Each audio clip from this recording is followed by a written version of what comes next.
back to Bourbon on the Brain. And today we're going to be starting a new segment where we're going to be stopping into various liquor stores, markets, places like that, and just evaluating the quality of the bourbon that's on their shelves.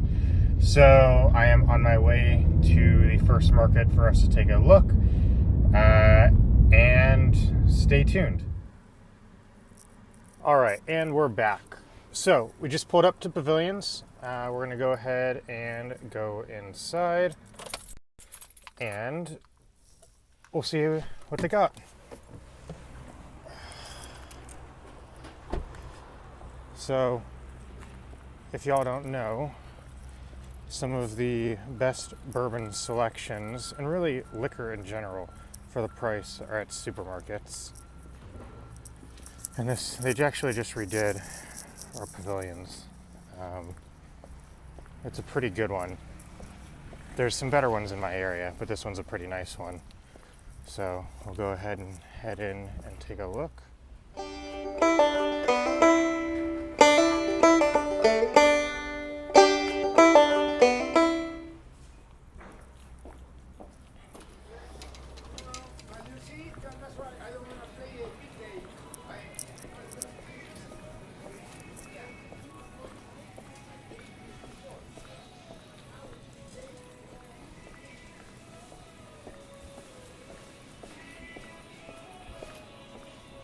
So this is the one in West Hills.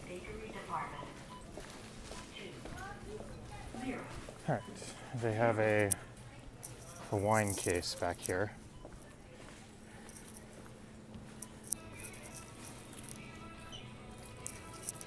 So in their cabinet, we got a bottle of Willet. Oh, and a new Woodford. Gray label of barrel, some Whistle Pig, and some Four Roses single barrel, which is NS121D. Not too shabby. And over here, every once in a while, there's a bottle of Horse Soldier, but it doesn't look like it's in here right now.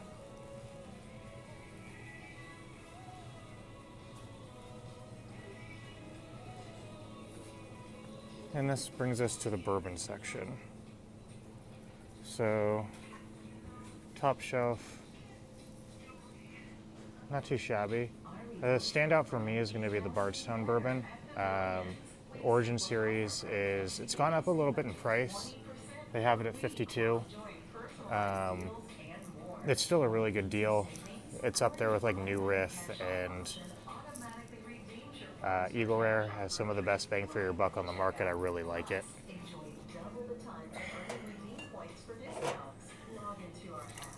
I mean, it's just a good bottle in general. 96 proof. I had some last night for part of my Mother's Day dinner. Another standout, Henry McKenna 10-year.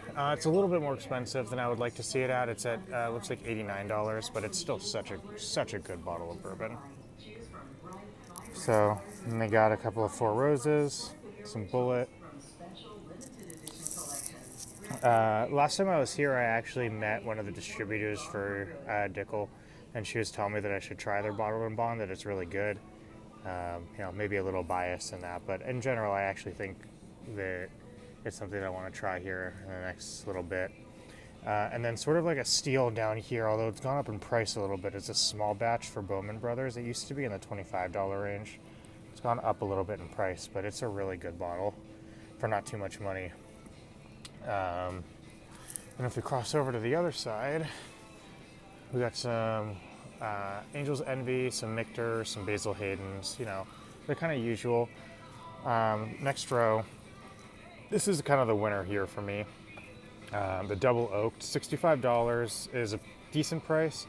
Most Costco's have it for a little bit less in the $45 range, but this is such a good bottle of bourbon for the price. I actually recommended it to my godfather to get for my godbrother for a graduation gift from college because of how good it is for the price. We got some Bullet. Mixing in some bourbon. This is actually one of the first times that I've seen the Bullet 10 year in a market. Usually I don't see that. The pretty standard Heaven Hill bottled in bond. Again, a little bit more expensive than I'd like to see it at, but not terrible. And then you kind of drop down into the Yellowstone, the Russell's 10 year. Again, decent prices, nothing too crazy, but also not as low as I would ideally like to see them at. Buffalo Trace, you know, a lot of people really like Buffalo Trace. I think their basic Buffalo Trace is okay. It's nothing special. This, on the other hand, I think is significantly overpriced. Not to hate on Redwood at all, because they do make some really good things, but this is probably my least favorite bourbon I've ever tried. Again, they make some other really good things. Their barrel strength Grizzly is really good. This just particular bottle was just not a fan of mine.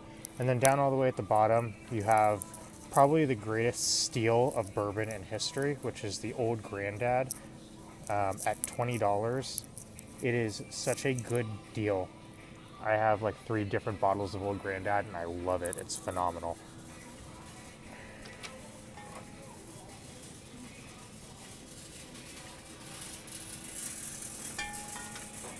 It's just a really good option. And then back over here, you got the Knob Creek. Knob Creek is just a good bourbon in general. And the nice thing about it here, they have some minis. If you're somebody that likes the minis, want to give as a gift. I know it's not bourbon, but I've been seeing the Screwball pop up a lot. Just sort of interesting, peanut butter whiskey. But, you know, I just find that kind of stuff interesting. The only other place that they have potentially something is over here. So we have a wine fridge over here. And every once in a while, they actually had the Whistle Pig in here. It looks like they got some more Woodford. I don't see any other bourbon in here. Oh yeah, there it is. The Redwood Empire Grizzly. Right there. Exactly what I was talking about. So yeah, that's pretty much it. They have a decent selection of bourbon. I've seen better, I've seen worse, but this is my regular market that I shop at. This is where I bargain hunt. Pavilions is really good at getting high-end bourbons for pretty close to MSRP, and this one doesn't get so many of them. The Sherman Oaks one gets a little bit more. But I do enjoy stopping in here. They're really friendly, and you know, they hook it up for me sometimes. And every once in a while, they do tastings, so kind of fun. All right, that's all from me. We'll go ahead and head out. So, and sometimes they have a concierge over here. Every once in a while, the concierge will be in and give me some recommendations on when shipments are coming in and stuff like that.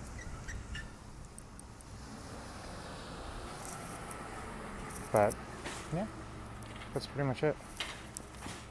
So, as always, enjoy, drink safely, and we'll catch you next time. Bye for now.